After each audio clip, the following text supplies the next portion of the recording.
वालेकुम अस्सलाम। क्या नाम है सर आपका? अब्दुल बासित। क्या करते हैं आप? यार I am working as a brand manager. मेरी अपनी कंपनी है, मैन्युफैक्चरिंग यूनिट है सॉक्स का, और एक ब्रांड मैं रन कर रहा हूँ पाकिस्तान की मार्केट में, सॉकोई के नाम से। कैसा लग रहा है यहाँ पर आकर?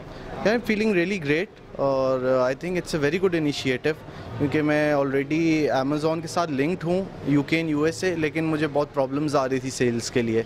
अब यहाँ पे आके कुछ क्लैरिटीज़ मिल रही हैं कि यार क्या सही पाथ है, और मैं ख़ुद भी इसको डायरेक्टली कर सकता हूँ।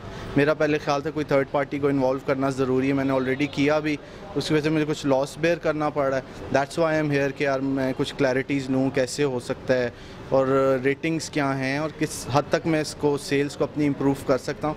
तो मुझे काफ़ी अच्छी यहाँ पे इन्फॉर्मेशन मिल रही है, और होपफुली मैं उसको अप्लाई भी कर सकूँ। Best of luck your future. Thank you so much.